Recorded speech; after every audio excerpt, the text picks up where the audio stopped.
Ubu tuvugana umujyi wa Goma uri mu maboko y'abarwanyi ba M23. Ni ukuvuga ngo imyaka 10 irashize M23 ifashe umujyi wa Goma. Njyewe ndi Jet, iyi ni Military Story TV, ndabasuhuje cyane. Tariki ya 20 Ugushyingo 2012 nibwo umutwe witwaje intwaro wa M23 wafashe umujyi wa Goma w'ingenzi mu ntara ya Kivu y'Amajyaruguru muri Repubulika Iharanira Demokarasi ya Kongo RDC. Ni nyuma y'amezi 7 wari umaze uhanganye n'ingabo za leta yari yobowe na Joseph Kabila Kabange. Yatangiye rero bitewe n'amasezerano yo kuwa 23 Werurwe 2009 leta yashinjwaga kutubahiriza. Ikinyamakuru The Guardian cyakurikiraniraga hafi iyi mirwano cyatangaje ko uwo munsi M23 yafashe Goma biyoroheye kuko ntiyigeze ikumirwa, ndetse yakiranwe urugwiro na bamwe mu baturage batuye mu mujyi munini mu burasirazuba bwa RDC. Cyagize kiti rero abarwanyi ba M23 bafashe Goma baje nk'ingabo zibohora igihugu, basuzwa n'abaturage barenga igihumbi bavuza induru, babakomera amashyi mu gihe amakamyo yabo yagendaga mu mihanda yaho. Abakiranwe urugwiro barimo komanda wa M23 General Sultan Makenga na Lieutenant Colonel Jean Marie Vianney Akazarama wari umuvugizi w'uyu mutwe witwaje intwaro. Abasirikare ba RDC bari Goma bahungiye mu mujyi wa Sake uri mu burengerazuba, ariko naho M23 ihabirukana ku munsi wakurikiyeho. Lieutenant Colonel Kazarama nk'uko BBC yabitangaje yamenyesheje abaturage bari Goma ko na Kinshasa izafatwa. Lieutenant Colonel Kazarama asuhuza abaturage Goma M23 ubwo M23 yafataga uyu mujyi, ibyari ibyishimo bikomeye kuri abaturage bari Goma. Goma ikimara gufatwa, Kabila, Perezida Paul Kagame w'u Rwanda na Yoweri Kaguta Museveni wa Uganda bahuriye i Kampala mu nama y'igitaraganya yigaga kuri iki kibazo. Nyuma y'iminsi mike basaba M23 kuva muri uyu mujyi. Nyuma y'iminsi igera ku 10 M23 yasohotse muri Goma ijya mu birometero bigera kuri 20 nk'uko yari yabisabwe. Itegereza iyubahirizwa ry'ibyemezo byafatiwe mu nama yahuje aba bakuru b'ibihugu batatu. Icyakurikiyeho mu gihe M23 yari itegereje iyubahirizwa ry'ibi byemezo ku ruhande rwa leta ya RDC, yatangiye kuraswaho n'ingabo ziri mu mutwe wihariye wa FAB w'ubutumwa bw'amahoro bw'umuryango w'abibumbye buzwi nka MONUSCO. Byarangiye izi ngabo rero zirukanye M23 ku butaka bwa RDC mu mwaka wa 2013. Abarwanyi bayo bahungira muri Uganda, ariko bakomeza gutegereza ko leta yubahiriza ibyemezo byafashwe. Amaso rero ya M23 ahera mu kirere. M23 yongeye kwegura intwaro ifite izina rishya rya ARC.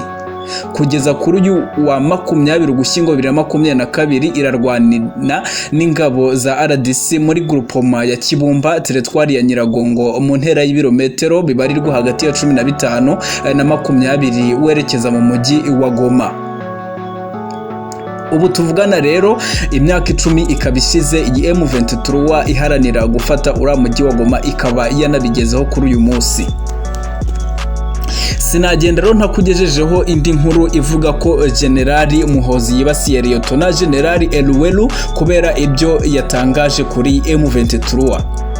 Generali Muhozi Kainerugaba, umuhungu wa Perezida Yoweri Kaguta Museveni wa Uganda, yibasiye Lieutenant General Peter Eluwelu nyuma yo gutangaza ko ingabo za yose bitazitwara amasaha 24 ngo zibe zamaze gutsinda inyeshamba za M23.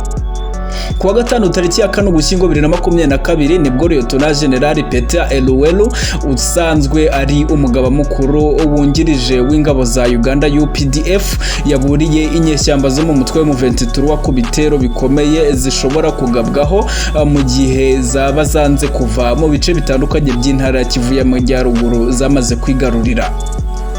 General Eluwelu yabikomojeho ubwo yahuriraga n'abahagarariye umuryango w'ubumwe bw'Uburayi ku cyicaro cya Minisiteri y'Ingabo za Uganda Imbuya. Yagize ati, kuko tubibona M23 igomba gusubira mu birindiro byayo bya mbere kugira ngo ibiganiro bibashe kuba. ingabo z'akarere ka Yose rero ziri koherezwa ku bwumvikane niziramuka ziyemeje gusubiza inyuma M23 ntibizazisaba amasaha 24 ngibi barabizi neza. General Ruweru rero yatangaje ibi mu gihe ibihugu bya Yose biri kohereza muri DRC ingabo zo kwirukana imitwe yitwaje intwaro korora mu burasirazuba bw'iki gihugu. Ibihugu bya Kenya n'u Burundi byo bikaba byaramaze kohereza izi ngabo zabyo mu gihugu cya Kongo ndetse na Uganda ikaba iri mu myiteguro ya nyuma yo koherezayo ingabo zayo za UPDF. Iyase ndetse n'ibindi bitandukanye bamaze igihe basaba M23 kuva mu mujyi wa Bunagana imaze amezi 5 yari igaruriye ndetse no mu bindi bice, gusa uyu mutwe wabiteye utwatsi uvuga ko nta handi ufite ho kujya.